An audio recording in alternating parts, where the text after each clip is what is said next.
Hi there and welcome to another DPO Advice from Steve video.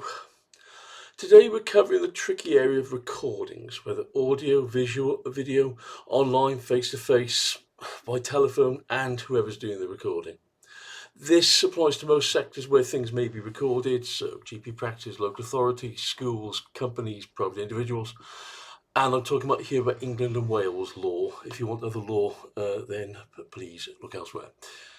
So, let's think about what our attitude should be to recording. Many people feel threatened if somebody says they want to record a meeting, but should we feel like that? An accurate record's always a good thing to have, and you can't get more accurate than contemporaneous recording. Having a recording is a good way of ensuring that disputes about what was said or agreed shouldn't happen, because we've got clarity on it. A lot of people ask me if it's illegal for one side to record without the knowledge of the other. Surprisingly, generally, the answer is no, it's legal to do so. But there are things we need to understand. So, as an organisation recording encounters, it's personal data and therefore subject to data protection law. That means you've got to follow the normal rules about transparency, data retention, purpose limitation, data minimisation and so on. If you're recording a meeting or telephone call, you should tell people before you start. Covert recording is generally not a good idea and can lead to problems both legal and social. People can object to the data use, and you then either need not to record, or if you cannot, you need to have a policy in place for what you do. For example, if you can continue without recording, just require that notes be taken, great. You can refuse to continue because you have to record for legal reasons. That's fairly common in the financial sector, for example. Or you can overrule their objection using your legitimate interest assessment. If the legitimate interest can be shown to overrule their rights, obviously. Now, the last one isn't something you can just magically put in place at the time of the meeting, so you need to make sure with your DPO, that you put this in place along with a full impact assessment before you start processing. You'll notice I've not mentioned consent at any point here. There's a reason for that, and that's because it's not a legal basis of consent for UK GDPR purposes. The UK GDPR legal basis for recording will be one of legal requirement, public task, or legitimate interest. It's going to be one of those three. It will not be consent generally.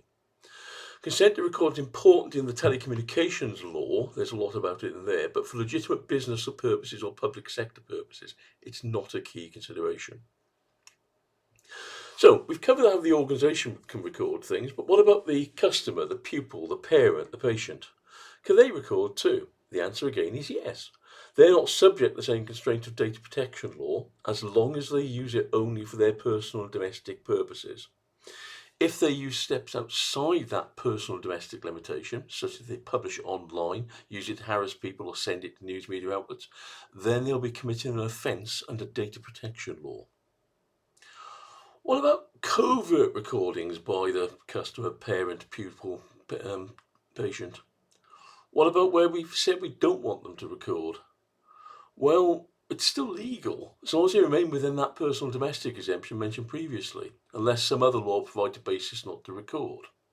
For example, if you're on a military base, something like that. Generally, in business, school and healthcare settings, there's no obstruction to covert recording. I know a lot of staff are uncomfortable when being recorded at work by their customers, and I fully understand that, and you have rights too, don't get me wrong here. But in a professional setting, we're not just people, we're representing our organisation too. And someone recording us is something we should allow unless there's a good reason not to. As noted above, if the person does try to abuse it by publishing it online, that's an offence, and we should always remind anyone recording of that fact. But let's think about the person here. Why are they recording? What is their need to do so? It could be because they've got trust issues with us, and having a recording means they can have assurance they're clear on what happened. It could be they have memory or comprehension issues. Having a recording to play back themselves in a quieter place may help them deal with things and understand better.